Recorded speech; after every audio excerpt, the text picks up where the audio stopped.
कुठेतरी थांबायचा विचार सुद्धा केला पाहिजे.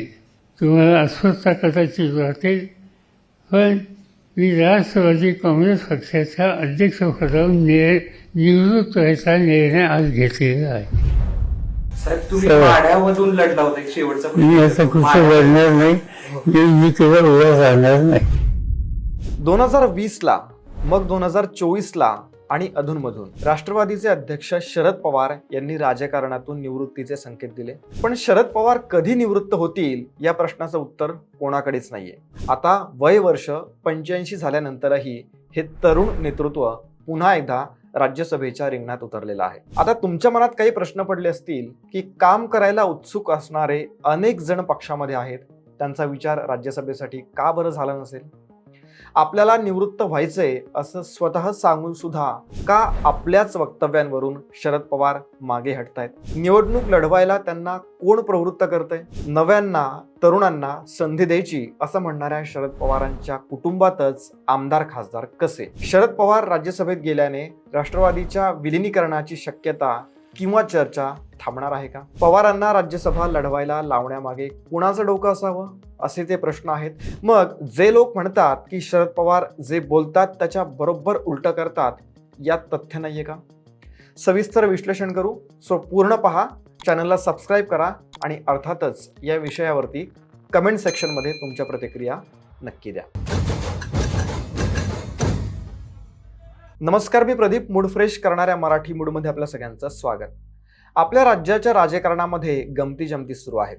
एक निवडणूक संपली की दुसरी आहेच आहे, आणि मग त्या अनुषंगाने कुरघोड्या. बोलायचं एक आणि करायचं भलतंच हे आपल्या राजकारण्यांचं वैशिष्ट्य आहे. आणि यात सर्वात अनुभवी आणि ज्येष्ठ आहेत खासदार शरद पवार. कुठंतरी थांबलं पाहिजे असं म्हणणारे दिवंगत अजित पवार असो की खुद्द शरद पवार, ज्यांच्या भाषणाचा काही अंश व्हिडिओच्या सुरुवातीलाच तुम्ही ऐकला, ते आता काही थांबायला तयार नाहीयेत. अजूनही त्यांना लोकांचे प्रश्न संसदेत मांडायची दुर्दम्य इच्छाशक्ती आहे. अर्थात ही चांगली गोष्ट आहे, पण एकूणच संसदेत मांडल्या जाणाऱ्या प्रश्नांवरती, लोकांच्या समस्यांवरती किती कामं होतात हा खरं संशोधनाचा विषय आहे.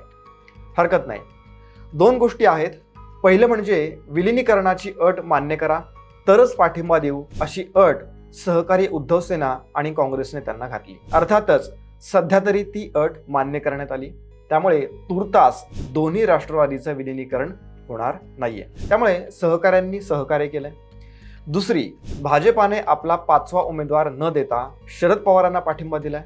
शरद पवार नसतील तर 5वा उमेदवार तयार ठेवा असं अमित शहा यांनी आधीच सांगितलं होतं. समजा महाविकास आघाडीने शरद पवारांच्या व्यतिरिक्त उमेदवार दिला असता आणि भाजपाने आपला 5वा उमेदवार दिला असता तर परिणाम काय झाला असता? फाटाफूट. कारण उमेदवार निवडून आणण्यासाठी पहिल्या पसंतीच्या 37 मतांची गरज असती. महायुतीचं संख्याबळ किती आहे? 232. शिंदे सेनेकडे 20 आणि अजित पवारांच्या राष्ट्रवादीकडे 3 अतिरिक्त मतं होती. त्यामुळे मतं फुटण्याची सर्वात जास्त शक्यता ही महाविकास आघाडीमध्ये होती.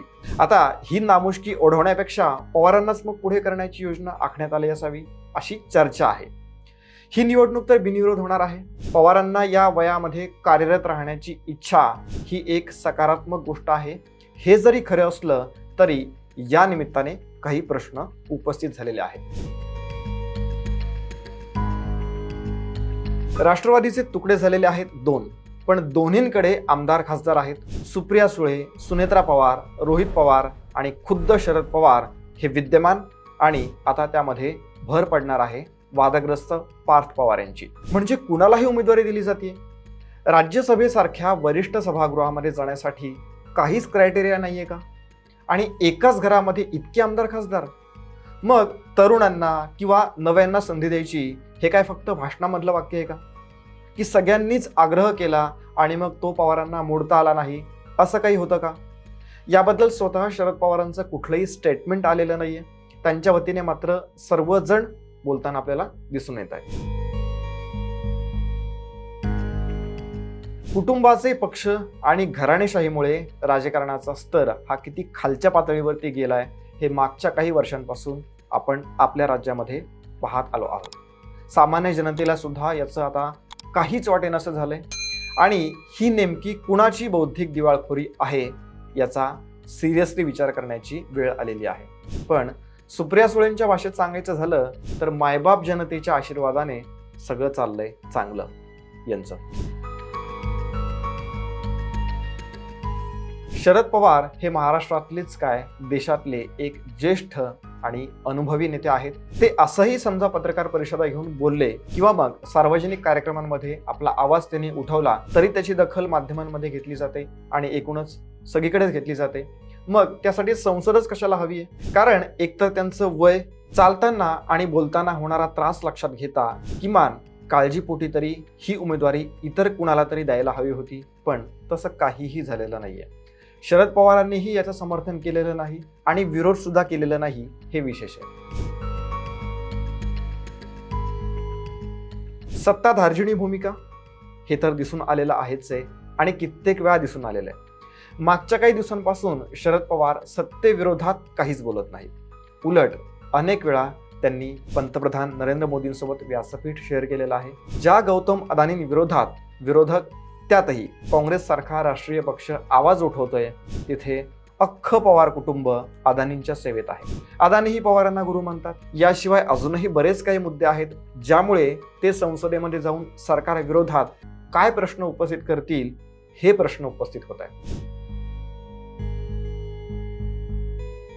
खरं तर भाजपाला दोन्ही बाजूने फायदाच होणार होता. म्हणजे जर त्यांनी 5वा उमेदवार दिला असता तरी मतांची फाटाफूट झाली असती. आता शरद पवारांच्या रूपाने ज्येष्ठ उमेदवार मिळाला असला तरी ते आपल्या विरोधात म्हणजे भाजपाच्या विरोधात अत्यंत प्रखर किंवा आक्रमक अशी भूमिका घेण्याची शक्यता नाहीये. त्यामुळे भाजपाने टाकलेल्या या डावामध्ये महाविकास आघाडी अडकली असं आपल्याला नक्कीच म्हणता येईल. ही प्रतिमा शरद पवारांनीच त्यांच्या आत्तापर्यंतच्या राजकारणातून निर्माण केलेली आहे. भाजपाला विरोध असल्याचं ते सांगतात पण मग न सांगता पाठिंबा सुद्धा देतात. जसं 2014ला दिला होता राज्यातल्या विधानसभा निवडणुकीनंतर. साधारणतः आमचा प्रयत्न हा राहील की हे सरकार योग्य पद्धतीने जिथं पावलं टाकत असेल आणि जेणेकरून सरकारला अस्थिर करता येणार नाही अशा प्रकारची भूमिका ही राष्ट्रवादी काँग्रेस पक्षाची राहील. 2024ला युगेंद्र पवारांसाठीच्या एका प्रचार सभेमध्ये त्यांनी आता राज्यसभेत जायचं की नाही याचा विचार करावा लागेल असं वक्तव्य केलं होतं. त्यानंतर आत्ताच्या निवृत्तीचंच बघा. आत्ताच्या राज्यसभेच्या टर्म आधी त्यांनी निवृत्तीचे संकेत दिले होते साधारणतः 2020च्या दरम्यान. पण त्यानंतरही त्यांनी ती राज्यसभा लढवली आणि आत्ताची सुद्धा लढवत आहेत. राष्ट्रवादीच्या अध्यक्षपदावरून दूर होणार हे तर त्यांनी पक्षाच्या सार्वजनिक कार्यक्रमामध्ये सांगितलं होतं, जाहीरही केलं आणि राजीनामा लगेच मागे सुद्धा घेतला. आता या ज्या काही भूमिका आहेत ना त्या ठाम अशा वाटत नाहीत हे आपल्याला दिसून येत आहे. या निवडणुकीमध्ये भाजपाची आणि राज्यातलं एक महत्त्वाचं नेतृत्व म्हणजे मुख्यमंत्री देवेंद्र फडणवीस यांची सुद्धा चर्चा आहेच आहे. राज्यसभेच्या एका जागेसाठी सुद्धा महाविकास सारख्या आघाडीमध्ये एकमत नाही हे ठासवण्यात भाजपाला यश आलेलं आहे.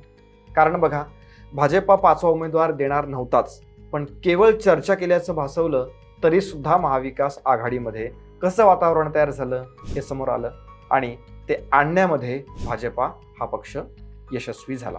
भाजपाला शह देण्याचा महाविकास आघाडीने प्रयत्न केला असता तर त्यांनाच त्याचा जास्त फटका बसला असता आणि हे या आधी सुद्धा दिसून आलेलं आहे आणि आताही तेच घडलं असतं.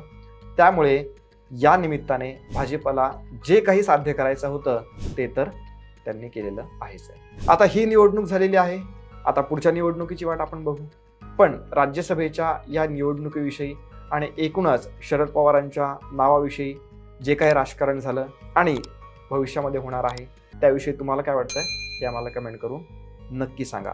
या व्हिडिओमध्ये इथंच थांबूयात. जय हिंद, जय महाराष्ट्र.